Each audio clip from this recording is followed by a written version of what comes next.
everyone, welcome back to Poppin' In with Alexa and Molly. I'm Molly. And I'm Alexa.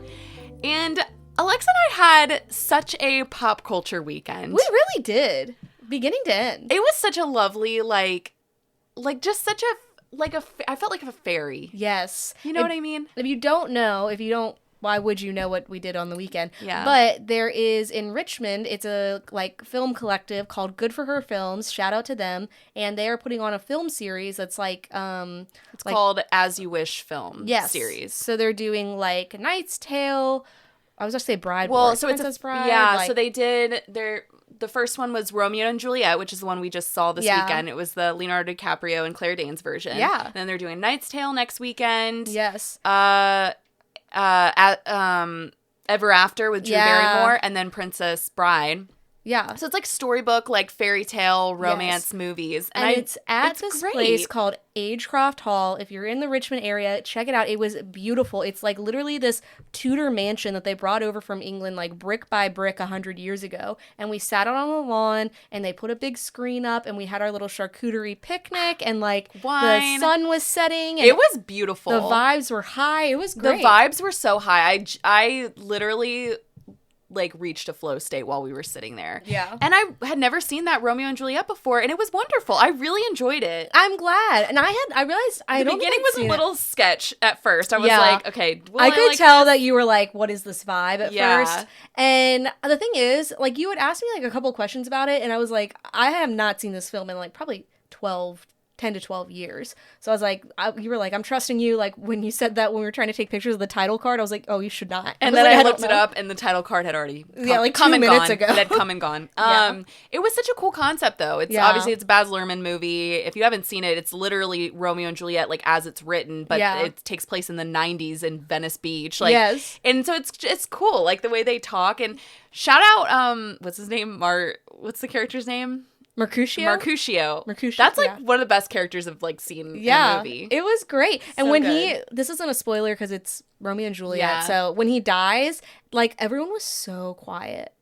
Yeah, I'm actually trying to remember how he dies. He dies during that duel, and he's oh, don't worry, I'll see you guys tonight. Oh, him. Yeah. Sorry, I thought you meant Leo. I was wait, what? No, yeah, that part was, and just every scene, I was he's so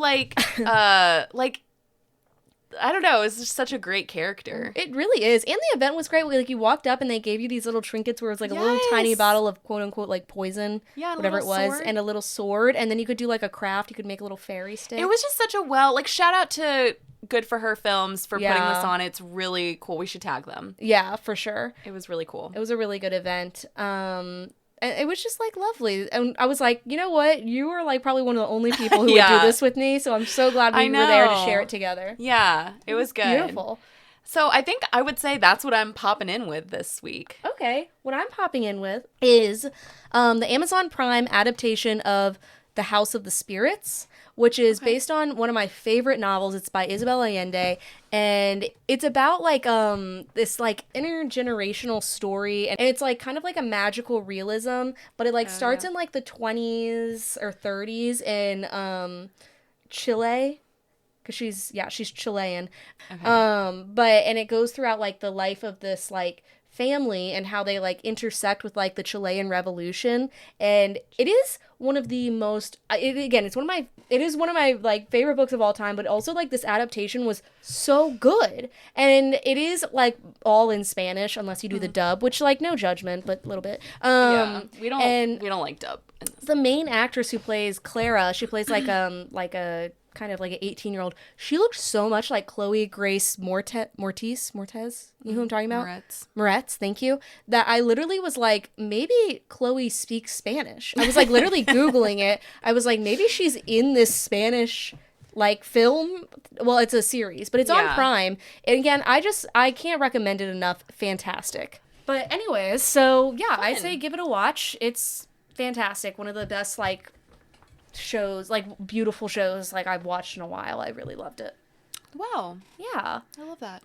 But for us, something a little less beautiful. But in a way, visually, really stunning, I thought. Truly the production design, fantastic. If you don't know, we're talking about... No, go ahead. Go ahead. We're talking about Backrooms. Yeah. That's if you haven't know, it's a pretty, I think it's doing very well right now. Oh, yeah. But yeah, we saw Backrooms last week. Yeah. And I think I really enjoyed it. I loved it. I am here for this new generation of horror films that isn't just like slasher or hauntings, which don't get me wrong. I don't like a place for that. Yeah. I don't like slashers, but I do love a good haunting, but I'm like, I love the like uniqueness of like horror films lately. I think about like Weapons and Barbarian, It Follows, and this, where I'm just like creative, creepy. Yes, absolutely. However, I did recently watch Texas Chainsaw Massacre for the first time, like the original. Loved it. I'd never seen it, and it's obviously the catalyst for a lot of horror movies like that. It's their, it originated a lot of tropes, and I thought it was actually a visually also kind of a cool, like a beautiful movie. I've never seen it. It's disturbing, but I thought it was really good. Anyway, but I do agree with you that like, and I think there's just a place for all that, but I think we both really enjoy psychological horror, and that's definitely what Backrooms is. And I feel like there was a slump in horror for a while because we were only playing into like the tropes that we knew. Yeah. And I feel like there's a resurgence because now like production companies are like, okay, let's do this little freaky deaky thing. Like horror movies are in the 90% now. Yes. Whereas like I feel like we were going through a time of like a lot of exorcism movies, a lot of found footage movies. And again, that's fine, but they weren't very good. They're not like unique. And I think the same thing with romantic comedies where it's like, it's probably because we're only greenlighting things where it's like, well, it worked this time, so we're just going to do it 72 more times or whatever. And it's like, well, that gets boring.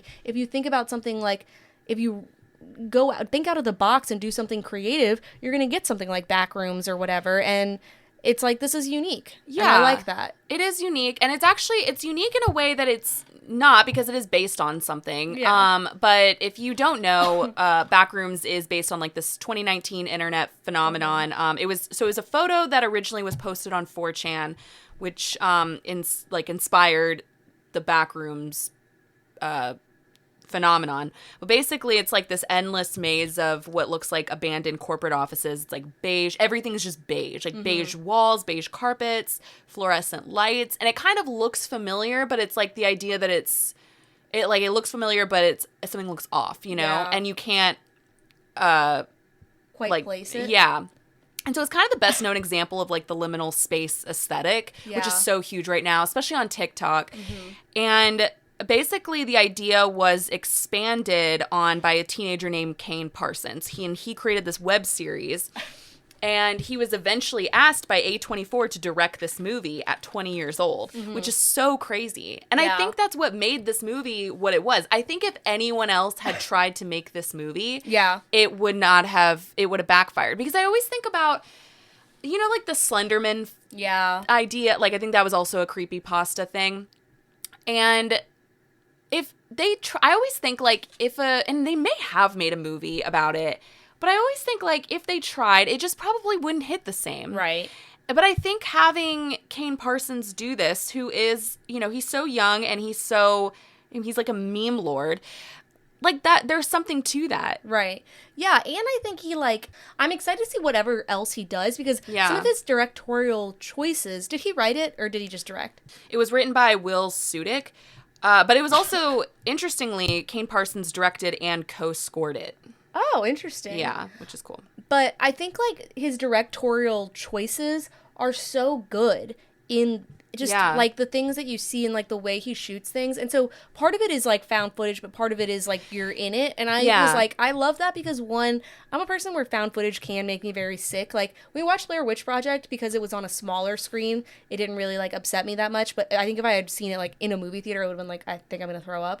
So I kind of, get nervous when things are all, not steady cam. What's, I guess, the opposite of that. But I think, the way he, chose certain things to highlight and he really emphasizes the creepiness without really going over it. You know what I mean? Yeah, for sure. And so we probably won't get into spoilers, but basically the movie stars Chiwetel Ejiofor as Clark, who's the owner of a furniture store. He's an alcoholic. He has kind of this past not trauma, but like anger almost. Anger, yeah, towards his ex-wife. It was his ex-wife, right? I think they were just separated.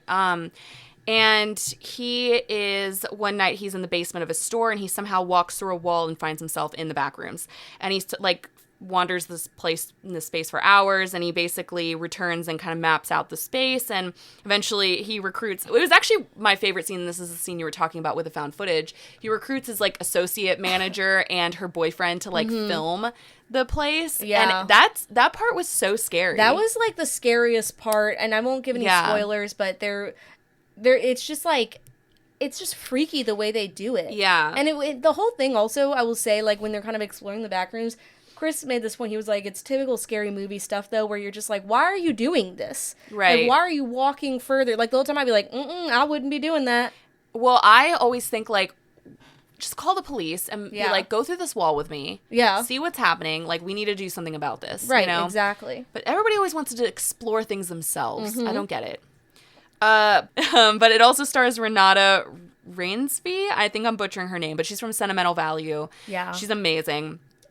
She plays Clark's therapist, who also later gets stuck in the back rooms, and she's like, trying to look for him. I thought it was interesting because I had heard reviews about her in this movie, like that her acting was bad, and I thought her acting actually fit the character well. Yeah, I thought she it was good. fine. Yeah. I've heard that too, where people were like, I did not like her in this role, and I'm like, I think she has her character has past trauma as well, and I think she's kind of going through life just sort of almost like in a daze a little bit, like she's just kind of like.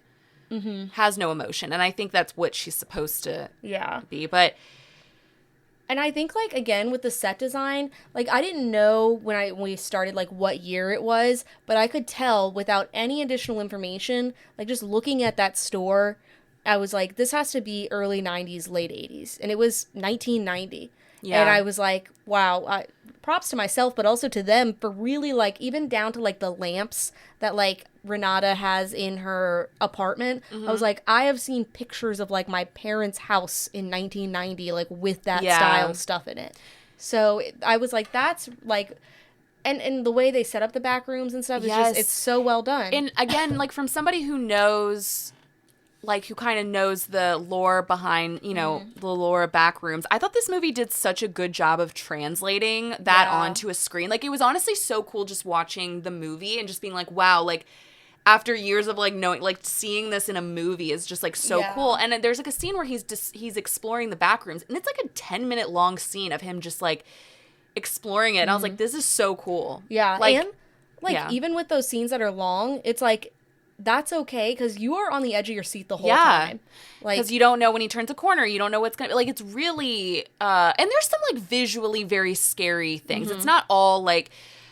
I won't give anything away, but... Because, honestly, I went into this movie... Nothing was spoiled for me. I didn't know what was going to be scary about it. Like, I didn't know... I didn't see any of the... I won't say creatures, but, like, I didn't see any of the, like, scary things in it. And...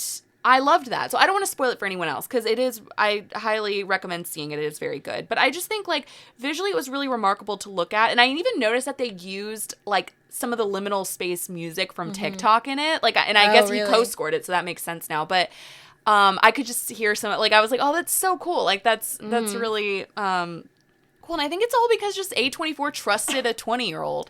A24 is like, do your freaky thing, and you know what? We'll put it on a screen. It's awesome. There's going to be a screen for that. And it's really reflecting. So it has received positive reviews. It's grossed, as of now, today, I think, it's grossed $212.7 million worldwide, and it's become A24's highest grossing film to date. Really? Which is crazy to me, because I was surprised by that. I would have thought, like, I thought Marty Supreme would have definitely... Yeah. But I guess horror really does draw in numbers. It really does. But it's also made Parsons the youngest filmmaker to reach #1 at the American box office. And it's also the third highest grossing horror film of 2026. I think Obsession may have. Obsession, Scream 7, and then Backrooms. Scream 7. I always get Scream and Scary Movie. Scary Movie is #4. But I wouldn't count that as a horror movie. It's comedy, right? Scream? Oh, I'm talking about Scary Movie. It's a horror. Scary Movie is, I think it's considered a comedy horror. Interesting. Maybe. Which, there's a lot of funny parts in this movie, too. I was going to say, it did a really good job of balancing humor, because Chiwetel Ejiofor's character was funny. Yeah. And like a little bit, like he was just very like, I don't know. Yeah. It was like there were some parts that were funny. Yeah. And I feel like that's like a very much a hallmark of an A24 film where like even if it's horror, there's going to be some parts where you're kind of like laughing a little bit. Yeah. And I really love that. I'm curious because, you're in on the lore. I think you mentioned there was some lore that was like left out. But I know some people have said like if you were going to do a movie like on this topic, like he did it probably the best way you could. But like what lore were you hoping to see? Do you mean of Backrooms? Yeah. Oh, okay, so there's like, and they actually showed it for a second, so maybe this is what I was talking about. I don't really remember saying that, but they showed like the swimming pools, which if you like have seen like liminal space videos or Backrooms videos, there's like, or like trying to escape Backrooms, there's some really scary like pool ones where it's like an indoor swimming pool. It's really spooky. Okay. And I wish I had gone into that a little bit more, like him trying to like escape through that, because every time I see it, I always think, this would make such a good movie. Yeah. So I kind of wish I had gone into that a little bit more. Yeah, the pool scene, like just the it's not even like a scene, but just like seeing the pools, you're just like, oh, this is creepy. Because they've shown people, so you know how like they're in the hazmat suits in the beginning? So I've seen videos where it's like people in hazmat suits like trying to escape the back rooms or like the pool, and they have to go through like tunnel, like they have to go like almost like down a slide sort of thing. And like that just would have been so scary. I think. I really like that. I also want to bring up, so I need listeners, I need your help to find this movie, okay? Because it really reminded me of this movie that was like in early to mid 2000s, like on during the day that I randomly saw, like a rainy day when I was a kid, and it was like these people wake up in this, like, it's almost like they're in these white cubes that like go on forever, and they can't figure out how to get out. And I don't know how to Google this, I don't know how to find it, but I'm always like, I remember that movie like really gave me a lot of anxiety when I watched it at like 8 years old on like TNT or whatever it was on. And if you guys know what it is it called Cube? Maybe. Can I see an image? Is it that? Yeah. It's from the 1997 movie Cube. We did have to re-record that because Alexa had paused. So that was not a natural conversation. No, you're listening to our acting career. This is where it's starting. Yes. Okay, well, never mind. Problem solved. It was Cube, and I'm going to find out how to watch that. I want to rewatch it again. It looks kind of disturbing. It looks like Saw, maybe. It was kind of, it's just like it's kind of like a Backrooms type thing where you're just in this space that like goes on forever and you can't find out, like you can't figure out how to leave. If I'm remembering correctly, I haven't seen it in about 20 years, so. Interesting. But anyways, back to Backrooms. I thought it was great. I really enjoyed it. If you're a fan of horror, I say go see it. Yeah, I say go see it too. Yeah. There's so many good movies out. Like, I'm actually getting overwhelmed because there's like there's a movie we want to or that I want to see next week, but then there's another movie that I want to see next week. I'm like, which? And I think our Tuesdays are booked and busy. They are, and here's the problem is like sometimes with our movie theater, like you don't really know if it's still going to be there, so it kind of scares me. However, I think they're both huge movies. I think they'll still be there. Yeah, I think so. I think we'll be okay. Anyways, so that brings us to our question of the week. Yes. Okay, so our question of the week was, what's another internet phenomenon that you want a movie of? So this was hard for me because I feel like I am not like good at lore. Like I know. So you go first. I don't think they did make a movie about Slenderman. Or maybe they did and it wasn't good. It was like I bad. know they made a video game because freshman year of college we used to play it, as in like the guys would play it and we would all be in the dorm and it would like the Slenderman would pop out and scare like the shit out of us, and the RA would always have to come and be like, you guys need to shut up. And if they did make a movie, it was like really bad and didn't get any like thing. But I think that could be an it's very scary, and I think if they did something and if they gave like a really good like backstory of the main character, if they made it like this, I think that could be good. Also, I read a story on, I think it was a creepypasta story, and it's one of the like most disturbing things I've ever read, but it was basically this like fictional like story about this person who gets hit by a car, or they get hit by a car, they get like attacked or something like that. I can't remember, but they somehow like fall and hit their head, and they wake up and they're like okay, and they basically end up like living this life, and they have like this happy like wife and like happy family, and then they're just like staring at this lamp in the corner of their room, in the corner of their living room, and they just keep staring at it, and they're like, something about that lamp looks really off, and they're just like staring at it, and then they're like not eating, they're like not going to the bathroom, they're just like sitting in this chair like staring at this lamp, they're like obsessed with it. And then they find out that they were in a coma that whole time after what? It was not even a coma, it was like they had just like fallen on the ground, like had their like head was hit, and then they just like woke up and realized like all of that was fake. The lamp was just like the light of like, oh, interesting. I don't know. And it was like super disturbing, because then they wake up and they become like really depressed that their life that they dreamed like of their family, their fake family, fake wife was like not real. Oh, that sounds good. That should be a movie. That's what I'm thinking. Okay. Spoiled it all just now, but I thought it was like, that's a really crazy story. That is crazy. Yeah. I don't know if this would be an internet phenomenon, but I feel like it became a popular thing on the internet, where it's like that children's book with the girl who has the tie around her neck. Do you know what I'm talking about? And it like she like gets married and she lives her whole life, and like then she dies and her husband's like, oh, I should have, like, why did I never take this tie off her neck? And he did, and her head was like not attached the whole time. Yes, I do. Yeah. I have heard of that. Has that not been made into a movie? I don't think so. That's kind of I feel like it'd be really hard to make that a movie, though. You could expand. But you know who could do it? I feel like Ari Aster. Yeah, I could see that for sure. I feel little head falling off. I wasn't into like a lot of like creepy internet stuff, which is surprising because I would love it, but I think it just like never like hit my feed a lot. Remember that game that like we used to play as kids where it'd be like grandma's house or something, and they'd be like going, and then all of a sudden just something would just like flash on the screen? Yes. It was so scary. That YouTube video that everyone like shared. Yes. Yes. There was like a couple like that where like we'd be at like sleepovers and like watching it. Yeah. I found like some TikToks, like creepy TikToks lately, but I've had to like, because I do TikTok before bed, don't do what I do. Yeah. And then I'm just like, oh, well, now my dreams are bad. Yeah. So. Very scary. So we had a couple answers. I'm not 100% sure what this one is, but Ty said the end of Z World Flash animation. Okay, interesting. I don't know. Okay, it's an animated viral video on YouTube in 2008. And it was just like about the world.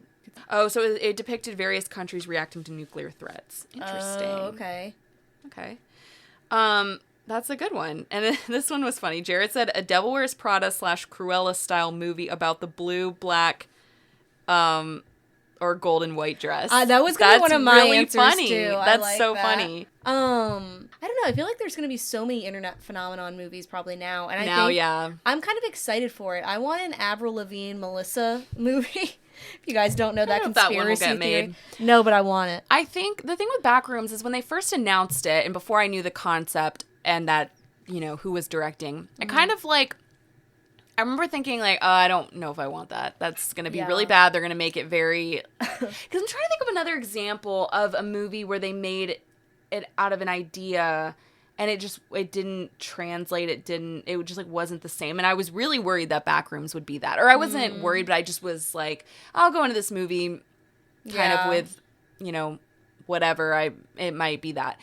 But... You know what I'm surprised they haven't made a scary movie of yet is, that The Dancing Plague. That feels like that would be so good. Robert Eggers. Yeah. Or us. Or us. Yeah. True. Stay tuned for our first feature film. But anyways, we post a question of the week every week. So if you want to answer, we would love to hear from you. Follow us on Instagram at Poppin' In Podcast. But I think Backrooms, it was great. I would see it again. Phenomenal. Yes, indeed. I will be watching it again when it comes out. It feels like one of those movies, like when you see it multiple times, you'll probably notice more things for sure. Totally. To talk about something that is very recent, there's been a lot of controversy around Ariana Grande's tour, and we should give a trigger warning for, we're going to be talking about like eating disorders and diet culture.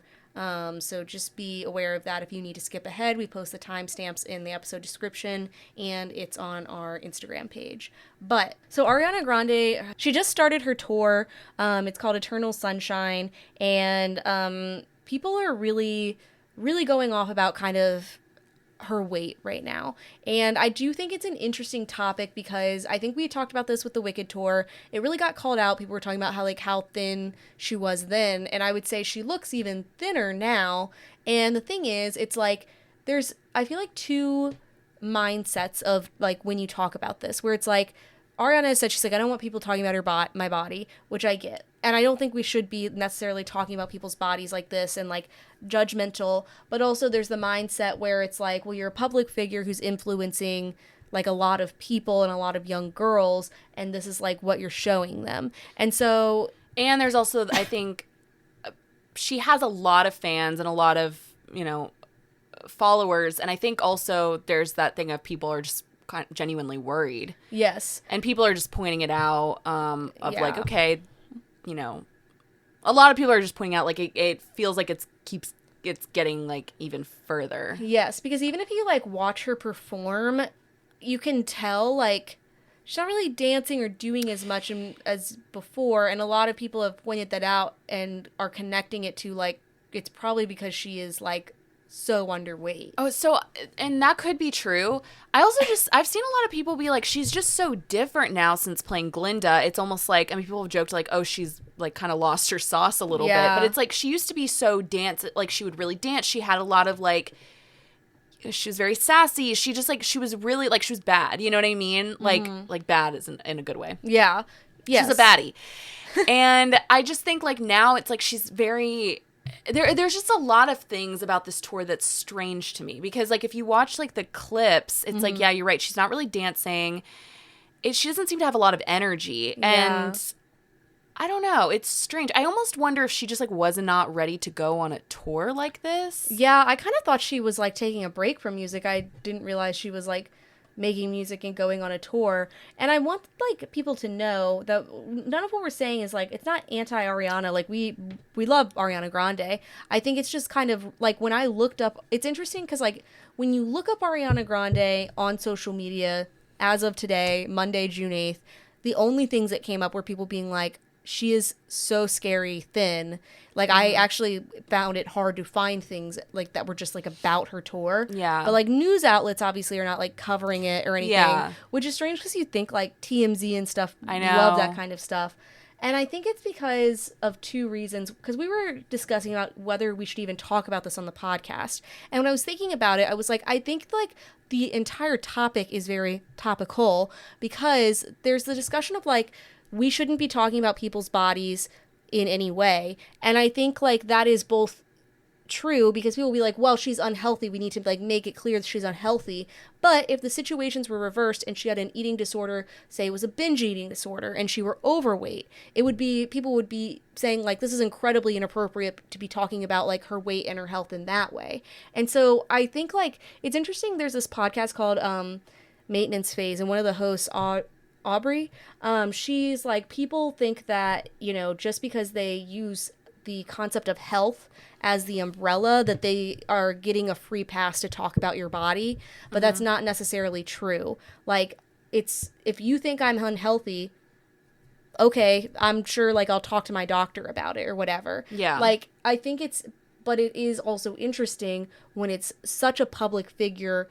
And also we're in this Ozempic era of everyone being so scary thin and like creating these like unhealthy body messages that I think is when it becomes like this gray area where it's like, no, I think like whether you are too small, quote unquote too small, or quote unquote too big, I don't think we should maybe be putting our judgment on it. But it also is like, what does it say about culture overall? Do you know what I mean? Yeah, I do. I think it's a very divided topic because she has come out and said, like, she's asked people, like, please stop talking about my body, please stop. And, like, but it is hard. I think a lot of people feel that it's just hard not to. Like, it's hard not to see it. Right. And again, I think there's the thing of people are just genuinely concerned and they're just like, okay, is someone going to say something to her or like in her life? Like what's, you know, like kind of what's going on here. And a lot of people really relate it to the Wicked press run and just the way filming Wicked, I think I've seen a lot of people be like, what happened on that set? Yeah. And I've seen photos come out of her, and I'm not saying this was, again, related, but, like, there's a lot of photos of, like, her, like, eating cucumbers, that being her, like, lunch or whatever. Yeah. And it's just, I don't know, it seems to have gone on for, like, a little bit now, and I think it just seems to keep escalating. Yeah, and I think there's also, she has a history of kind of like disordered eating behavior and promotion where, so a lot of people cited this, but I couldn't find like any news sources. So this is just from people like talking about this, but I found multiple areas of her previous Tumblr blog from like 2012, 2013, where she basically is talking about like her weight loss the whole time, like what you should eat, and it's like very unhealthy things, like very much like being positioned as like, this is my like diet blog, but if you read it, you're like, this is very clearly like someone with disordered eating patterns. Yeah.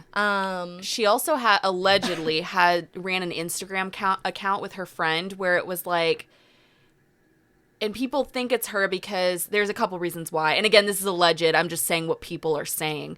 But people say that, like, the captions are written like her, how she writes. And then also, I think she follows it or something. I don't know. But there's a reason why people think it's her. But it's about, like, it's like cheating on guys and eating. Like, it's like photos of, like, her, like, food not being eaten. Or it's like it's like a disordered eating That's a strange page. pairing. Yeah, I can't remember exactly what it is. But so there's like multiple things that people are citing of her like background with disordered eating. And here's also my thing. I think I told you how I kind of like went off on a random TikTok page the other week where they were like, basically it was just like a compilation of pictures of like women before and after Ozempic and talking about like saying like, it's so sad what's happened to these women. And I went off and I was like, well, one, some of these women maybe just had disordered eating patterns before Ozempic. Two, some of these women were just like that, like they are just thin, like they're just thin women and they're still thin. Three, why are we blaming these women for the like disordered eating, they're too thin or whatever, and why aren't we blaming, again, looking more deeply further into our society of like fat phobic culture or just like diet culture in general, this billion-dollar business that we've had, where it's like, if you are a woman who is famous and you have disordered eating, it is the norm, not the outlier. You know what I mean? And why aren't we, so instead of like, you should have concern for Ariana Grande. I think that like that is fine. But I'm like, let's take that concern as a society. We don't know her. So, and she could have people like her family talking to her. But like when you have an eating disorder, you know, it's sometimes it doesn't matter if people talk to you or like try to help you. It's your own thing. But instead of like focusing all this like hate and criticism on her, I think like it would be more beneficial, or on the women in general who are like doing like Ozempic or like scary thin or whatever, instead of being like, wow, like so-and-so is a bad role model. Again, I think we need to like put the mirror back onto ourselves as a society and be like, what have we done for a person in this public position to have to get to this way in order for them to feel like they are accepted? Do you know what I mean? Yeah. I mean, I guess really the only response to that, I'm not really sure how to respond to that, but I think the only thing is just for everyone to just stop talking about it, I guess. I don't really know where to go with that, but I just think it's an interesting conversation, just like for society and like women's beauty in general, because it's just, there's so many fluctuations. Like people are freaking out about like the scary thin now, but I also think back like when we were growing up and it was like, you know, you think about like The Devil Wears Prada, where like one of the quotable lines is like Emily Blunt's character, where she's like, my new diet is like, when I get hungry and I feel like I'm going to pass out, I eat a piece of cheese. And I tried to do that diet when I was like 12 years old. It obviously did not work out. But I'm just like, well, these are things that like I think we need to address like overall. But I feel like we're just getting distracted by like the pinpoint things. Yeah. I don't know. And I'm curious, like, some people have predicted that her tour isn't going to continue because apparently she's been, like, maybe, like, saying, like, she's been experiencing a lot of exhaustion and, like, not feeling well or whatever. Like, it's too much for her to be on tour. But this is all alleged, so I don't know. I could see that. Yeah. I think maybe she just wasn't ready to go on tour. I kind of felt like before the tour started, maybe I'm making this up, so don't quote me on this, but I kind of thought there was like maybe talk of her not doing it, and maybe I just am thinking, like, remembering things wrong. I feel like that too. I feel like she said like she was taking a break from music, like she wasn't going to be on tour. Yeah. And like I said, I didn't even know she was releasing music until I saw this stuff about her tour. I wonder how well the tour is doing. I mean, that's neither here nor there. I just am curious. Her song off like the album, I think, is like #1 in America or something. Yeah, I don't think I've heard it but, is. I don't know. But just let us know your thoughts. I'm curious what you guys think just about the conversation overall, but also, you know, I guess we'll see how it plays out. It's just to me, an interesting thing to think about, like, society-wise. Yeah. Yeah. So I just want to kind of cover the finale of a show that Chris and I have loved, honestly, from the beginning. And I feel like the general consensus is like this is a beloved show. Like, friend of the pod, Tanya, shout out to you, started watching it like a few weeks ago, maybe like last month. Is she supposed to be watching Mad Men? Or is she juggling 2 shows at once? I think she's juggling. Okay. But we should circle back on that with her. Yeah. And she like kind of blew through all 5 seasons pretty quickly, and she was like texting us around. She was like, I love this show so much. Like, it is so fresh and so fun. And I'm glad you guys have that. I'm glad someone watched it for you guys. I think you would have liked it if you I noticed had you're like continued. It's known as a beloved show. Like, I'm not saying that sorry, like I didn't against like you. It just is. It just like people like really love the show. Like it's won the Emmy. Like, Jean Smart has won the Emmy every season, and actually if she wins the Emmy for this season, she'll like have broken a record or something as like the first person to win an Emmy for every season of a show. Yeah. Which I think is interesting. But I also think, we talk about this all the time, I do think like the telltale sign of a really good show is like knowing when to end it. And so they had 5 seasons, and this was the last one, and they ended it on a high note. And I think what's actually interesting is Paul W. Downs, I didn't know this, apparently when he pitched the show to executives, he pitched the last episode. He pitched how it was going to end. And they loved it, and they were like, yeah, like, write the show. And so I'm going to get into some hack spoilers, which, is that okay with you? Yeah. So again, you can skip through the timestamps, but so like this, you follow like Ava and Deborah throughout like so many trajectories of this like relationship in their career, and you get to this like final season where the whole thing is like Deborah has a gag order on her because she got her like late night show canceled because she stood up for Ava. It's a whole thing from the previous season.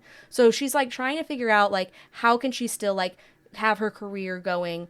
And there was like this thing throughout the season where, and again, huge spoiler, so if you don't want to know, don't listen, but I thought to myself, I think she's dying. And it was because I was like, she seems to like, she has to do this show by a certain time. She wants to like get her memoir out, etc. And like, and then like she had mentioned something about going to the doctors, and I was like, well, they wouldn't just like, why would they write something about going to the doctors for no reason? Yeah. And so you get to like the last episode after her and Ava have done like this incredible thing together of putting on this performance in Central Park where it's like thousands of people come out to it. And she tells Ava, she's like, now we can finally take that vacation. And she's like, I have cancer. I'm, you know, however old she is, she's like, I don't want to go through the treatment, so I'm going to, is it Vienna? Wherever it is where you can do assisted suicide. Oh. And Ava is like, no, like you should, you know, she's trying to convince her. She's like, no, you should do the treatment or whatever. And she's like, I want you to come to Paris. Let's have like one last trip together, and then I'm going to go. She was like, I've made up my mind. I've made the decision. This is what I'm going to do. And so they have like this kind of back and forth because, you know, it always throughout the show, it's Ava changing Deborah's mind in multiple ways, but it always takes like a long time. So you think like, okay, well, she's really made it up. So you think like this is going to be like it for them. And they go to Paris, and literally, I think Tanya texted me, she was like, I was crying throughout that whole episode. I was like, I was also extremely emotional because they have this moment where they go to like this club in Amsterdam together, and they shows Ava just like watching Deborah kind of like dance and have a good time. And I like it, you like just start crying because you know, like she's thinking like, this is the last like memory I'm going to have of her, you know? And there's this scene where she's like rented out the Louvre so they could go see it together. And the music that is playing is the song The Swan, which if you guys don't know is, I think, one of the most beautiful songs like ever. It was my favorite song to play in orchestra. And it was also the song that I walked down the aisle to. And so I just like, and they're just having this moment together with this beautiful song playing. And you're just kind of like, this is incredible. And then you can see them they're sitting at like this table. They're about to get on the train to go to the assisted suicide place. And they're doing the thing that they've done the whole show where it's like they say a joke and then Deborah goes, no, you know what's better? And then she says the joke better. And like Ava says a joke to her. She's like, oh, but we got to catch our train. So she walks off. And then Deborah like kind of rushes her through the crowd. She's like, no, you know what's better? And then she like says another joke. And then she has this moment. She says, I might not have 30 years left in me, but I've got 1 hour. And it's like such a beautiful line that you're just like, I can see why he pitched this last episode and they were like, yeah, give us a show. Like, it's an incredible last episode. It's wrapped up. All the small characters are wrapped up so well. It's just like so tightly written and like phenomenally, like just watching the character growth. Like there's an episode this season, like everyone always like, because I think you had asked us, you were like, are they like in love with each other? And it's like they're not, but like fans have been saying that like for forever. So they have this episode during the season where they have to like pretend to be lesbians. Yeah. And it is one of the funniest like episodes I've ever seen. It's just like Chris and I watch it like every week when it came out, and also what was nice is it came out like 5 years consecutively, which doesn't happen with most shows. You know? So it was nice. It was like you knew it was going to come back next year, and I am sad that it is over. But again, I'm glad they ended on a high note. I am so excited to see what Paul W. Downs does next. I just truly like this was one of the best shows I've ever watched. I really loved it. So if you guys haven't watched it, I highly recommend it. Well, if you got to this part, it's all been spoiled for you, but I just, and I want more shows of like leading women, where I'm like, I was thinking about it. It was like, and also older women, like there's not a lot of roles for older women, and like Jean Smart, like, I think I saw something where it's only like, it's like a very low percentage of women over 60 as like a leading roles. I think it was like 30% or something. It's like a really small percent. Yeah. And what I love what they did with her character is like, she's not like I'm like an old woman. Like she's like very feisty. They put her in some hot outfits. She's out here like fucking and fighting and like she's not like a timid old woman. She's just as hot and fiery as like a 25-year-old. Yeah. And I think and also Hannah Einbinder as Ava, phenomenal. Like this show, I hope she does win. I hope Jean Smart does win the Emmy again. I really love that for her. I like her. I think she's a fantastic actress. So yeah, that's Hacks. Nice. Speaking of another strong woman in media today, Dua Lipa. Her and Callum Turner are living the dream life of us all. I literally thought their wedding photos were AI at first. Like the ones of them coming down the stairs where she's wearing that like white suit. It literally looked like AI. I was like, there's no way there's photos of this. Also, what an iconic outfit to wear to your courthouse wedding. It was like perfect, and that's why I was like, and okay, also their faces looked AI. Like the photos itself, because they're so attractive. I know, but it like looked so fake to me. And then I was like, wait. And I think I told you that because I think you sent them to me or you mentioned it. I was like, Alexa, I think that was AI. And then I saw like more of the photos and I was like, oh, I guess this was real. Yeah. There's photos of Charlie XCX and Donatella Versace at the wedding. Mm-hmm. And I'm wondering if those ones were AI. I don't know. I did see her at it, but I know like for the courthouse one, she was wearing custom Schiaparelli, and which I love saying that designer's name, Schiaparelli. And it was supposed to be kind of an homage to Bianca Jagger and what she wore to like her wedding with Mick Jagger.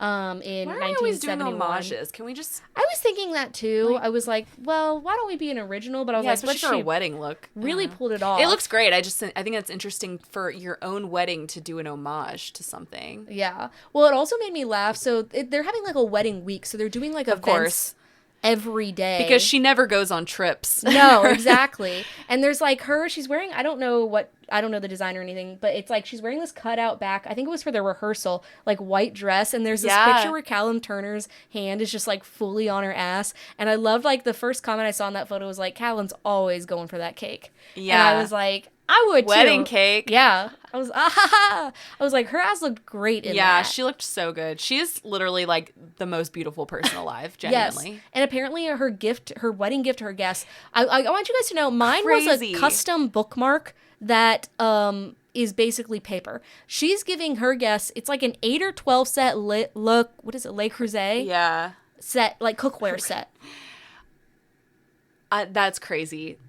Not for the bridesmaids, not for the wedding party, for the guests. Yes, for everyone. That is so crazy. And the thing is, it's like crazy, but I kind of love this for her because I'm just like living through her of like. No, it's great. It's like when she turned 30, like her 30th birthday. Yeah. I swear it lasted for like 3 weeks. Yeah, as it should. Yeah. And I told you this in the car. I was like thinking the other day when we got back at like 2 a.m. and I was like, if God had just favored me a little bit more, I could see myself being Dua Lipa. I'm like, I like to read. I got big brown eyes, dark hair. I'm like, you know what? She was born August 22nd, 1995. I was born August 24th. And I'm like, I could have been Dua Alexa, okay? Dua Alexa. I could have been, if God had just said, you know what, this one too. I could have been getting married on the Italian Riviera and giving my guests Le Creuset cookware. But instead, you know what, I'm not upset with how my life turned out. But I wouldn't be mad for a little bit of Dua Lipa joy. I do wonder if like more people are like her, more celebrities are always traveling like her. I just think she posts about it a lot. So it kind of seems like she's always traveling. But I think a lot of people on their off time are. Yeah, that's true. I just, someone made a joke. Actually, I saw this tweet. It didn't make any sense to me. They were like, oh, like Dua Lipa's just been everywhere in the world. So she had to go somewhere unknown. I was like, isn't she in Italy? Like. I don't know what they mean by that. Yeah, I was like, that's strange. But anyways, congrats to them. It looks beautiful. I'm excited to see like what her official like wedding gown looks like. They're such a beautiful couple. It's crazy. And I'm curious, like, because, you know, Tom and Zendaya, let's basically just all agree that they got married. Yeah. Like, we can agree on that. No photos. Like, it was peep as could be. Sure. And I'm curious if, like, Callum and Dua... Maybe he just calls her Dua or like I don't know. It's actually weird to say it like that. Yeah. I mean, it's a beautiful name, but Callum I just mean like it sounds Dua Lipa. Off. Yeah. If they were like, yeah, we know we're going to get paparazzi'd and that we want that. Because there's a lot of paparazzi It reminds photos. me of like Maya Hawke's wedding when they're all walking down. Yeah. And it's all paparazzi photos. I'm like, oh, I mean, you had to go out of your way to be photographed like this. Yeah. But I mean, I'm here for it. I'm enjoying it. Yeah. Yeah. So, I mean, by the time we talk like next week, I think the official, like, ceremony photos will probably be out. I hope so. Maybe not. Maybe they won't do that. Who knows? Who knows? Stay tuned. You'll have to tune back in. You'll have to pop back in with us. Do you think Elton John was there? Probably. They did a song together. Yeah. I don't know. Just curious. Yeah. Good luck to them. Good luck Congrats. to them. But. Okay. Something we both enjoyed. And speaking of Italy. And speaking of great classical music. The Four Seasons. You know what?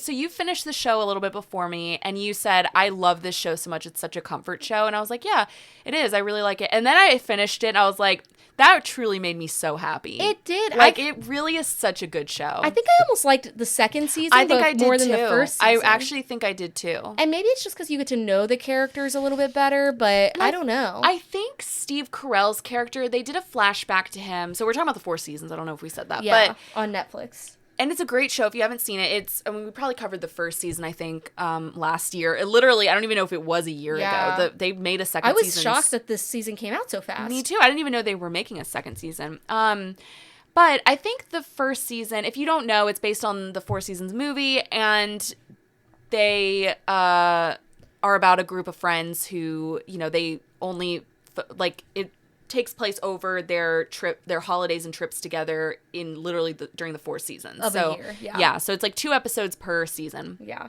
and each season, there's like a couple, and they're in like their late 50s, early 60s, so they're dealing with a lot of like things of like just being married for a long time, or like things that come up like at that age. But then also their friendships with each other. Yes, because they've all been friends like since college or something. And I was gonna say, so this is a huge spoiler, but Steve Carell's character, he dies at the end of the first season. And so the second season is a lot about them grieving over his loss because they're all, again, they're very good friends. And then there's also the complication of he and his ex-wife, they separate in the beginning of the first season, but then he gets with this woman who's a lot younger than him, and she's still part of their lives. They still include her in everything because she's pregnant with his child. And so there's a lot of, like, complications with that and a lot of complex feelings. Right. But I was going to say, I think the second season felt a little bit more joyful and, like, heartwarming to me than the first season because as much as I love Steve Carell, his character is actually a pretty awful person when you really get down to it. He has a great personality, but, like, as a person, he does some pretty bad things. Yeah. And I think, like, he's only in a flashback episode in this season. And it's like, even in that flashback episode, you're like, oh my God, this is a trash person. Right. And I think since he's in so much of the first season, again, he's likable. Like, he's charming, but he's also, he's kind of terrible. And so I think maybe because he's not in this season, it made it a little bit more wholesome. Because, again, he really screws over Anne, the character Anne, and who's his wife. Yeah, his ex-wife. And I don't know, it was harder to watch. Like, I think the first season was a little bit more cynical, I think. Yeah, I think so. Whereas, like, even, like, Tina Fey's character is very cynical in the first season. She's still very cynical in the second season, but less so. Yeah, and Coleman Domingo's character, I feel like. Yeah. But in this season, I don't know, it just felt, it felt more, there were still sad moments, but it felt a little bit more heartwarming. And that's like there's a moment that I told you, and they do, I think, like the simplicity of like love and joy and grief very well, where there's a moment where like Jenny she's the one who has like Steve Carell's baby, and she has the baby near the water, like they're at the beach, and she's just like, I've got you because I'm your mom. Yeah, I'm your mom. And it's such she's been dealing with, she feels she's a single mom. Yeah. And she's just like feeling like maybe she isn't doing it right or whatever, but then it's a really beautiful moment. And it's just like, I'm like, that is again very good writing, because you're not overwriting. It's like you bring this like simple thing and you make it something, what she's thinking. Yes. Oh, and there's a line, and I couldn't tell you when we were talking about it, but that Tina Fey says, or I'm like, I do think I'm like very much like Tina Fey, where they're trying to like finish the marathon together, and she was like, I'm really like afraid of death, but also sometimes I'm like, maybe that would be nice. Yes. But also like, I'm really afraid of it, and I think about it all the time. Matthew was watching that part with me. He was kind of like, you know, watching that episode with me, and he literally turns to me and he goes, that sounds familiar. He's talking about me. Yeah. So I got my night anxiety. Like, yes. We're the same. We both have a lot of like anxiety and think a lot about like existential dread. And I just love that, like, she was like, I'm really afraid of death, but sometimes I'm like, that could be nice. Yeah. And I'm like, that is, like, they do, again, we're not, like, in our 60s, but, like, I feel like they explain, like, the monotony, I think, of, like, decades of love, marriage, friendship, and, like, yourself. Yeah. Is also a relationship very well. I think a lot, like, I really relate to a lot, and again, we're not near their age, but, I mean, we're now both married. Yeah. And I think, like, there's just it's very, like, validating to watch, too. I just really, like you said, yourself, but also, like, relationship. And I just feel like I really feel, like, seen and heard when I'm watching it, you know? And also they do a really good job of showing conflicts, and you're like, I see both sides. Because there's the whole thing in the first episode of this new season is that, you know, Anne is Steve Carell's ex-wife, the one he leaves her after the first episode of the show, and he ends up with this younger woman, Jenny. And so the whole thing is like, and by the way, like, we talked about this a lot, and we're gonna have to like repeat things that we texted each other, because we actually texted each other a lot about this show, but we broke our rule. We did, but it was so frustrating to watch sometimes, because this group of friends, they don't choose Steve Carell over Anne, but it's like they're still accepting of him when I feel like he did something pretty awful. Yeah. And he, like, it's really hard to watch them, like, treat their friend like that. Yeah. They literally leave her out of a vacation, because they all go on vacation with Steve Carell and his new wife. Right. Anyway, in the second season, and they're including Jenny, because Steve Carell has died, but she's pregnant with his baby. So now they kind of feel like, okay, she still has to be part of their lives, and they still include her on the trips. And Anne is kind of understandably so, like, I don't want her, because they're planning their next trip. They're like, okay, on the next one, like, Will Forte's character is just very positive. He's Tina Fey's husband. He's very positive, and, like, really loves all her friendships and is always like planning stuff, and he's like planning for the next trip, and she's like, I don't want Ginny on this next trip. Yeah. She's like, I don't want her part Fair. of this friend group. And it's honestly fair. But Ginny's very sweet, and she's very like, even though, I mean, obviously I understand Anne, but like it's also kind of hard because like Ginny is nice, and she's also in this really shitty situation where she was married to Steve Carell. He died. She's now a widow with his baby. And so she's also in a pretty bad situation. Which they were never married. Oh, right. Yeah. And he was still technically married to Anne. So then there's this whole like legal battle between the two of them for an episode. Luckily, it's not the whole season or anything. But at first I'm like, I see both sides. Yeah. And I see both sides of like other conflicts that they have. We were talking about how her friends are so shitty to her. No, they're so shitty. They take Ginny's side immediately. Yeah, without asking Anne, where I'm like, I don't know, Anne doesn't seem like a crappy person who would do this thing you think she's gonna do. So maybe ask her about it. Yeah, ask her, but also like knowing the context of everything that happened, maybe also just like take her side. Yeah. I don't know, she was your friend first. Right, exactly. I do really like Anne's arc this season. Yes. I was actually laughing to myself thinking about a line where they were like, Anne, like, how are you doing, like, being by yourself? And she was like, you know what? It's actually not bad. Like, I can go to bed whenever I want. And she was like, I can get out of bed whenever I want. Yeah. And then Coleman Domingo was like, you are doing other things besides sleep, right?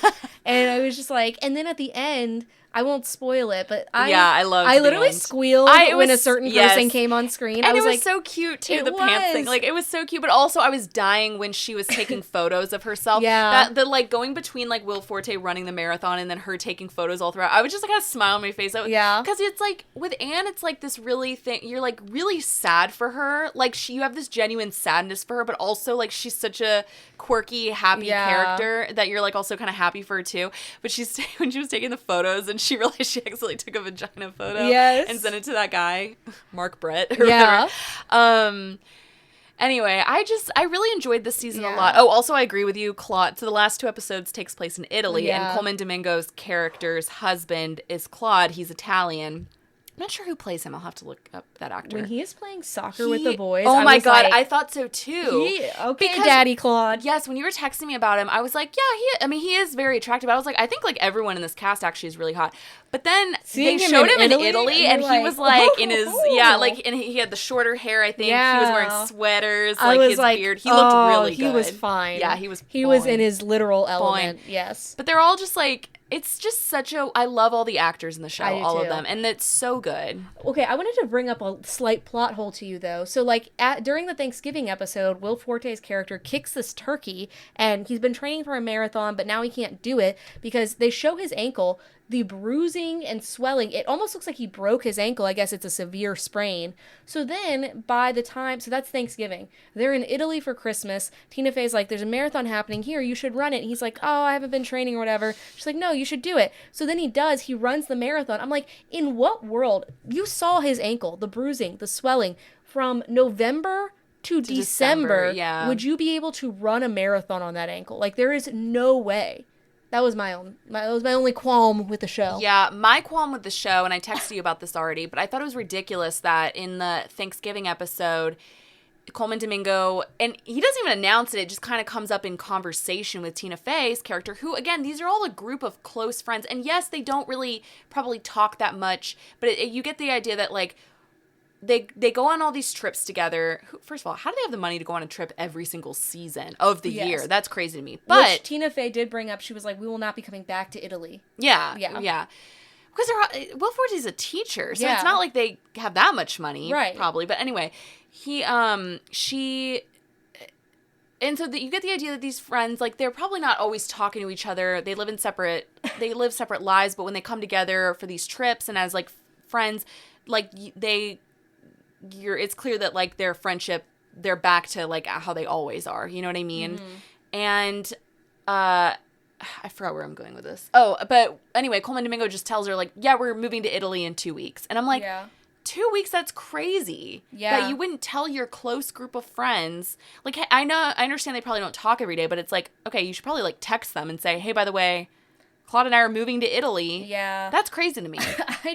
I took that as he didn't want to make the announcement because he didn't actually want to move to Italy. And also, like, they are such spur of the moment people. Like, they're just like, we got a dog. Maybe we'll adopt a baby. Yeah, like, I don't know. That's true. But when would he have told them? Because again, it wasn't like he announced it then. He just it kind of came up. Anyway, it doesn't matter. It kind of bothered me. But other than that, so good. And I love it's obviously like the Four Seasons music throughout. Yeah. And I think that brings like such a nice, like just a nice vibe to it. It elevates it. Yeah. So I watched a show and I was telling you to watch it, but I don't know if you would actually really like it. Okay. But I think you should give it a try. Okay. But don't blame me if you don't like it. Okay. Okay. So I watched Half Man. Which I was like, oh, you're watching that He-Man show every time. Which there is a He-Man coming out, isn't there? Yeah, I kind of want to see that. I don't. You will not catch me at that theater with you. That's fine. Okay. So I watched Half Man. It is an HBO show created by Richard Gad. I might accidentally call him Josh Gad a couple times while we're talking about this tonight. I get their names confused, but anyway. Okay. Just bear with me. Okay. But Richard Gad, he started and created Baby Reindeer, which came out like a couple years ago. Go listen to our previous episode where we talk about it. He's phenomenal. Let me tell you, this is a dark individual who dark things have happened to him. I'll say it like that. But he's got a lot of demons that he in this show. I would say it's quite different from Baby Reindeer. I think Baby Reindeer had a lot of humor because Richard Gad is a comedian, but Baby Reindeer covered a lot of dark topics, but there was a lot of humor in it. I would say Half Man covered a lot of dark topics, but was not quite as humorous. But basically it follows this sort of like toxic, tumultuous relationship between two sort of stepbrothers named Niall and Reuben over the span of 30 years in Scotland. So little Scottish accents. Oh, okay. And so the beginning, it starts out in the 1980s, and Niall is kind of this meek teenager who's being bullied, and he's quiet, and his mom is a lesbian, and she's dating the mother of Reuben, who is this, like, rebellious, rough, kind of volatile, he's, like, a little bit older than Niall, and so they end up having to live together. So it's a classic, like, stepbrothers thing. And they're obviously very different, but Reuben, like, stands up for Niall, to the bullies, and he at one point, there's this really, really, honestly creepy scene where he helps him lose his virginity to his girlfriend. It's very, very strange. Ew. Reuben is crazy. Okay. And they sort of develop this, like, very twisted, codependent relationship, and then the show kind of goes back and forth between the past and the present. So, like, they'll kind of, like, at the beginning of the first 3 episodes, they show Niall and Reuben at Niall's wedding. Niall's getting married and Reuben, like, shows up and they haven't seen each other in a while. And then they're kind of, like, having this, like they're, like, fighting. And it all takes place in this barn at the wedding. But then it'll cut to flashbacks in the 80s. Oh, okay. And for the first 3 episodes. And the actors that play the younger Niall and Reuben are really good. Like, they look like the older Niall and Reuben. They just, like, played them. I actually almost liked their relationship better than when they get older. But basically what happens, I won't get into too many spoilers, but, like, what happens is Niall, it starts out with them in high school, then it cuts to them and Niall's in college, and Reuben comes to visit him.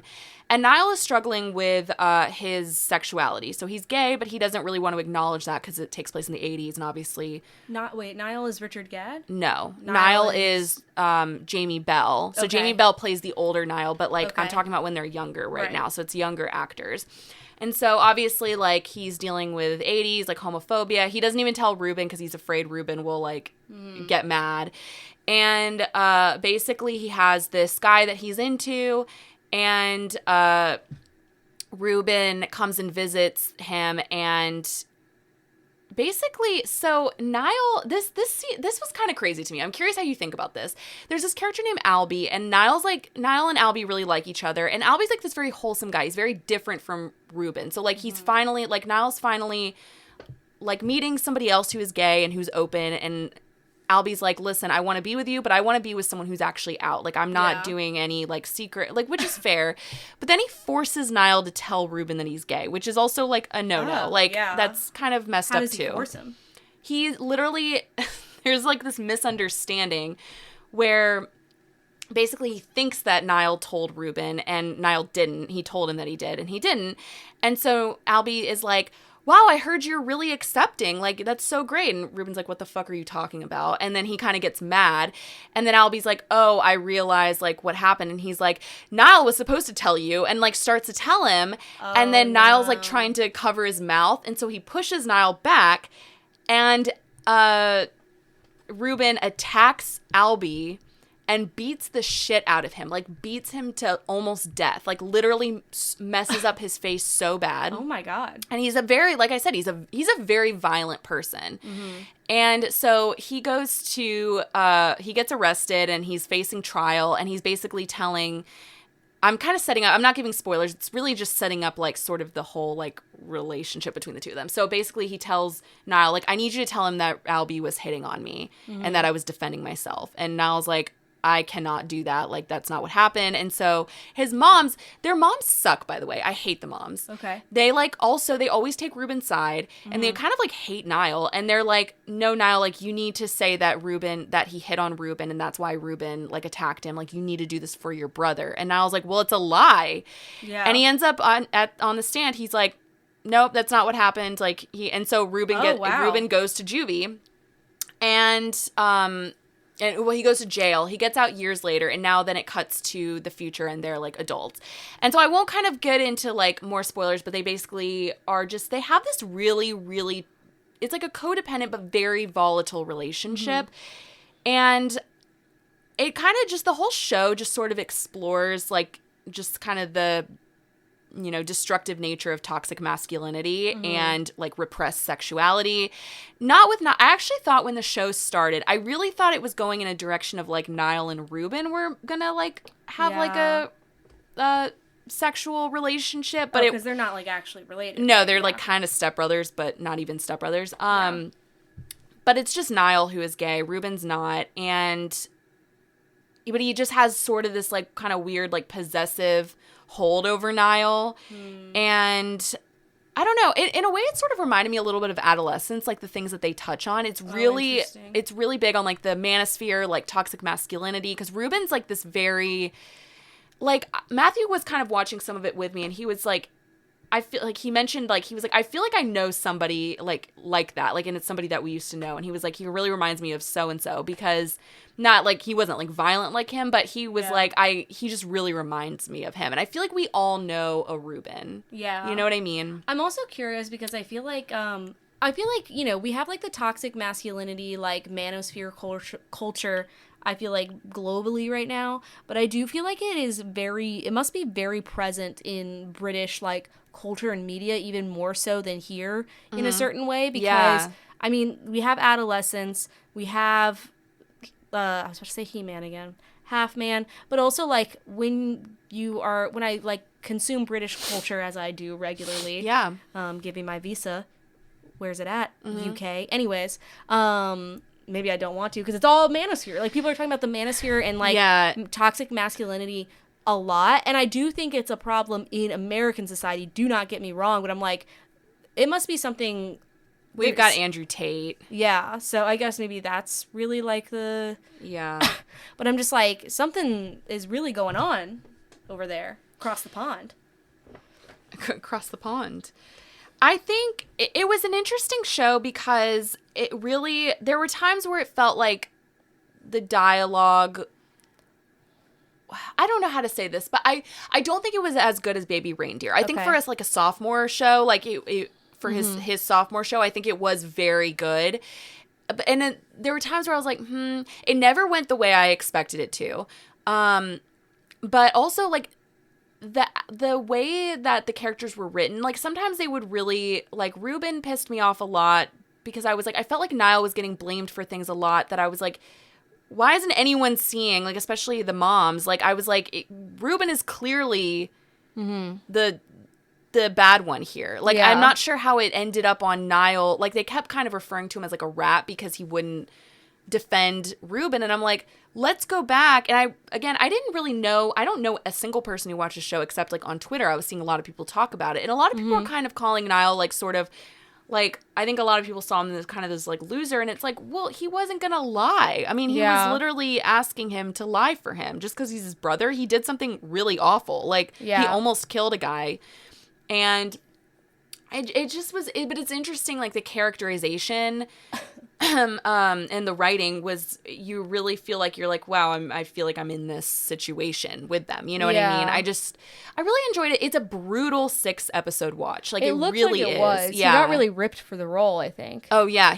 And Richard Gadd looked completely different. Like, I was on Netflix the other day and I was scrolling and I saw Baby Reindeer pop up and I was like, oh my God, I forgot what he used to look like. Like, he was very, like, and he even said that for Baby Reindeer, he wanted to look, like, kind of emaciated, like, you know, sort of not victim-like, but basically that's what he was saying, and kind of, like, maybe, like, more vulnerable.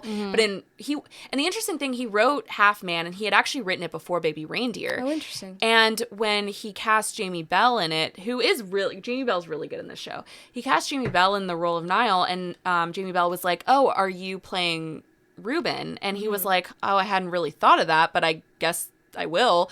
Which I love when creators just, like, cast themselves in roles. I find that very funny. Very Lena Dunham. Yeah. This guy. Yeah, I think he's married to Evan Rachel Wood. Yeah. And so he looks very different in this show, but honestly, Richard Gadd, I wouldn't be surprised if he, like, won the Emmy for this show. He was really, really good in it. Really? Yeah. I haven't heard a lot of people talking about it, though. I think it will get a lot of, like, Emmy nominations. Like, because it got, like, really good reviews. But yeah, no one that I know watches it. But it's interesting because whenever I talk about it, when I'm, like, talking about it to people, I'm like, I don't know if I'd recommend it, though. Like, I enjoyed it, but it was, like, a chore to watch almost. Like, after, like, I'd be excited for the next episode, but then after I watched it, I'd just be like, oh, that was a lot. Yeah. That's, like, how I used to feel about watching Black Mirror episodes, where I'd be like, at the most, I could do 2, because you're just, like, so... Well, Black Mirror always gives me nightmares. Yeah, it's kind of freaky. 2 questions. 1... Oh, is it getting a second season? Oh, no. Okay. 2, how did you feel about the ending without spoiling it? Because I feel like I've heard some, like, mixed takes on it. So again, like, the whole season kind of, whenever they flash, it's always flashing back and forth to this scene at Niall's wedding where they're in a barn. And they're confronting, there's, like, a confrontation, and you don't really know what the confrontation's about throughout the show until the very end. Yeah. And I feel like the lead up to it, like, the climax, I was like, I don't know how I felt about it. I don't really know how to say this without spoiling it, so I just won't. But I thought it's a very dark ending. Like, it's not... A lot of people said it was ambiguous. It is. I think I have one thought. Yeah, I do sometimes. like ambiguous endings. I was, like, a little confused about it, though, so that's the only thing. But I also know, I do understand it, but while I was watching, I was a little confused. But I understand it now. I think I see it a certain way.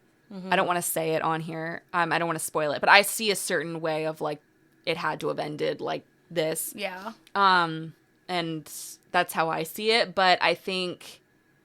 It is ambiguous, though, but I think it definitely ended a certain way. Interesting. Oh, well, it's a really brutal, harrowing watch. It's very dark, but I did really think it was good. Again, it's like a show that I don't know if I would ever rewatch it, but I could see it getting, like, a lot of Emmy nominations. Like, I'd be surprised if it doesn't get a lot of Emmy nominations, because even the younger versions of them were really good. But I think, like, Richard Gadd and Jamie Bell were very good in it. Yeah. Okay. Well, that's great. Maybe I'll give it a watch. It's on there's a lot of... I'm getting stressed with my, like, watch list right now. I think for the Britishness of it, you would... Or, like, you know, it takes place in Scotland. I think you would enjoy that. Okay. Yeah. It's definitely going to be on my list. One that I think you will enjoy, and I also think is going to probably get nominated for Emmys, is the new adaptation of Lord of the Flies.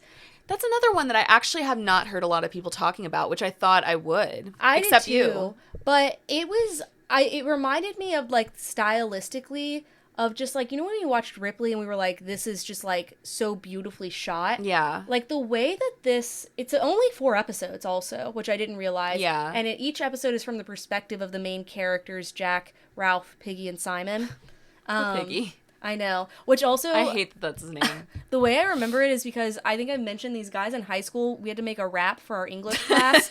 And they, like, literally, they're like, Ralph, Jack, Piggy and Simon, LOTS, money in the back, or something like that, because it's like Lord of the Flies with like a dollar sign. Incredible. And it's like, I'll have to show it to you. I like showed it to Chris a few weeks ago, and he was like, why were they making this in like 10th grade? I was like, I don't know. Yeah. But if you don't know, basically, it's based on the 1954 novel by William Golding, which I feel like most of us read in high school. It's very slim. It's a good read if you want to read something.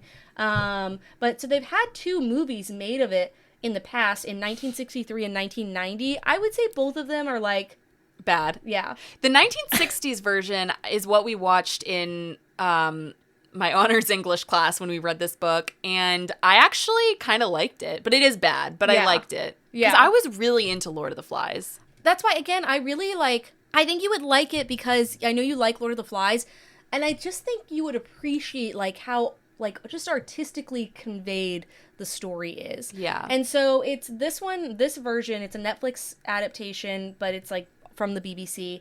It's written by Jack Thorne, who did Adolescence, and directed by Mark Munden.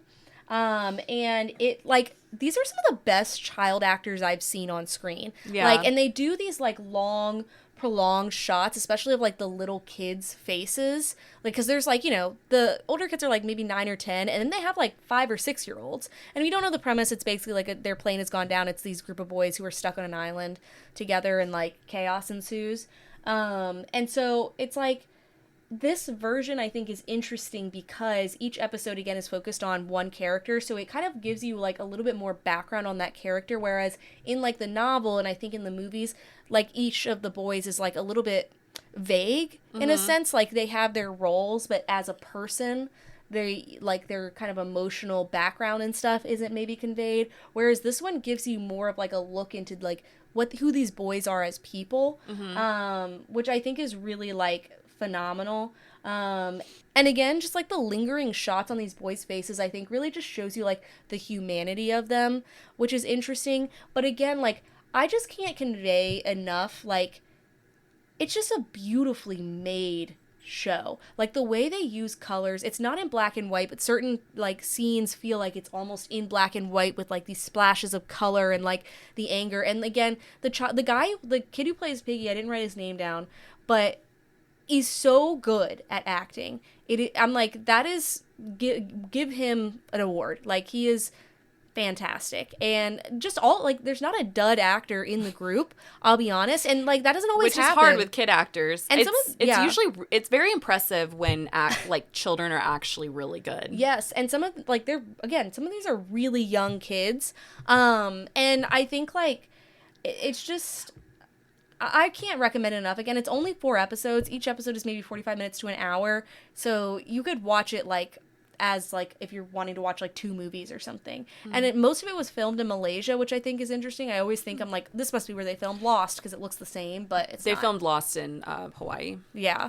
Well, where does the plane go down in the story? I don't think they ever say. They don't say, like yeah. it's just like a vague island. Okay. And they have like these scenes where they're wearing like, you know, because it's still like the 1950s ish, so they'll have like these kind of eerie scenes where it's like these boys walking across this island, but they're wearing like their schoolboy like uniform with like the caps and stuff, and it's just like the imagery is so striking.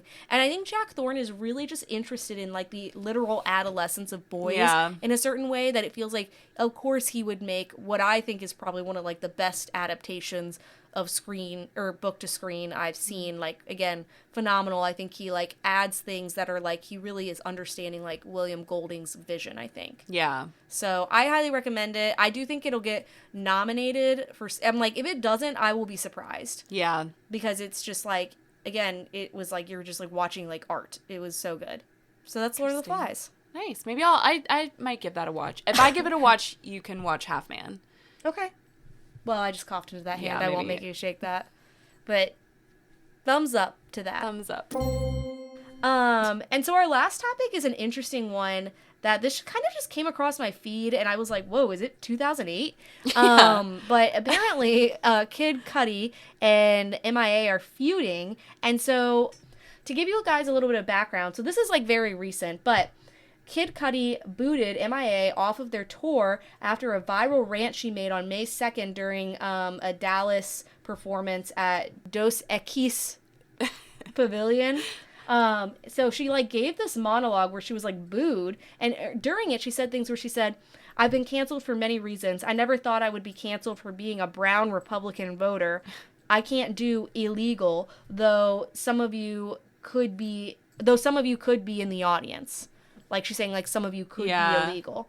And so, which like what? Why are you what? Yes. M.I.A is suing Kid Cudi for $2.8 million after she was kicked off of his Rebel Ragers tour for making offensive remarks during the act. And so Kid Cudi claimed shock over her comments he now labels as offensive, and his abrupt and unjustified termination of her performance agreement is a desperate attempt to sell tickets for his tour that was drastically underselling. So, like, he's saying, like, she did that to, like, sell more tickets. But why would he say that about his own tour? That tickets are drastically... I think he was saying she was just... I don't know if he was saying... He said it was drastically underselling. I think people were just like, it was drastically underselling. So, it's very confusing. But as a result, his false allegations have fueled a misguided kind of hive-minded pile-on is basically what they're saying, based on a deliberate representation of her words. So this is what M.I.A.'s like representatives have said, that he basically is like kicked her off and is suing her because he, as a way to like boost awareness of his tour and his like what he's doing now, because now we've created all this drama. Oh, but they're saying like he's just doing it so people like are like will buy tickets to his tour now. And so I mean, that's a weird, like, why not just address what she said instead of worrying about... Right, exactly. And so then they go on to say, here's the truth. M.I.A was terminated to generate publicity for the tour, which has struggled with ticket sales. She was contractually allowed to say whatever she wanted on stage. M.I.A now holds Kid Cudi accountable for his bad faith, destruction of her contractual rights, business opportunities, and reputation. I don't think firing her from the tour would ever attract publicity in a way that people would now buy tickets. Like, that doesn't even make any sense. And, like, she also went on, and I was gonna, like, read this whole thing out, but it's kind of crazy. Like, she went, once he, like, kicked her off the tour, she went on Twitter, X, whatever, and it was this long post in all caps of like angry kind of crazy ranting where it's just like, yeah, maybe he should have kicked you off. I mean, you are saying like offensive things. She sounds manic too, like maybe during that rant at her, you know, during her thing when she said all that, like it sounds almost like she's going, because like no one asked, like what are you talking about? You're getting actively, no one asked. You're also getting actively booed, and it's also just like sometimes maybe you just don't need to make a political statement. But I'm like, good on Kid Cudi for being like, hey, that's not really the energy I'm bringing to my tour. No, thank you. Like, I feel like he, again, I'm not a lawyer and I haven't seen their contracts, but I feel like he does have a right to be like, I actually don't want to go on tour with you. Yeah. If you're going to be like that. And again, also, like, when I saw this, I was like, Kid Cudi versus M.I.A. Like, and also, like, the quote about, like, illegals and stuff. It's just like, again, why would you say that to your crowd? Yeah. To the people who are there to see you? I don't know. That's why I'm saying I wonder if she's going through, like, a manic episode or something. I don't know. But again, it's weird for her representatives to not, like for her team to say all that about him, like, kicking her off. And it's like, why not just address what she said? Maybe you should be doing, like, more of, like, a PR crisis thing. Like, I don't know. Because I feel like she probably wouldn't. She'd be like, yeah, I said what I said. Because she's apparently been saying, like, stuff online or whatever that's been offensive for a while and has been kind of, like, doubling down on it, pulling, like, a J.K. Rowling, basically, of being like, no, like, that is what I meant. Yeah. And so maybe that's why. But I just think it's interesting, and justice for Kid Cudi in 2026. Where are we in? Yeah.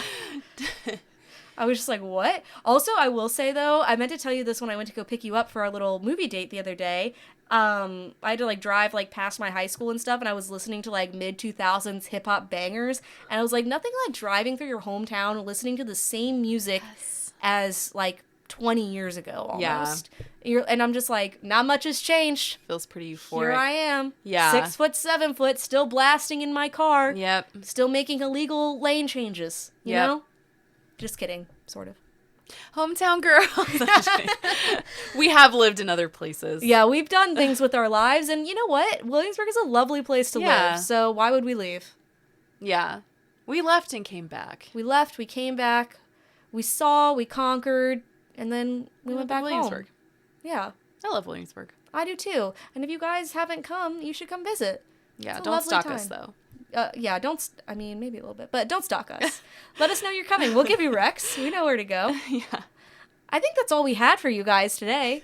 This was nice. This was good. I feel like we covered a lot. Yeah, you guys don't even know what we moved to next week. Ugh. We could have been going. And you know what? I think more things will come up that those things will just keep getting moved. Yeah, exactly. If you guys have topics you want us to talk about, reach out and let us know. We're always on our phones, but we got specific algorithms. So if we're missing something, let us know, please. Yeah. If you see something, say something. And I streamed a lot. And we're going to be streaming more. Our eyeballs, we need to get some eye drops to refresh these pupils. Yeah. So they can hit the screens appropriately. We've got a lot of reviews coming too. But also, get excited. Yes. Yeah. But as always, please share with your Backrooms friends. Whoever you find in your liminal spaces. Share it with your creepy internet story friends, whoever you're posting on Reddit boards with. Share it with the kids that you landed on a deserted island with. Yeah. And share it. Share it with your incestuous stepbrothers.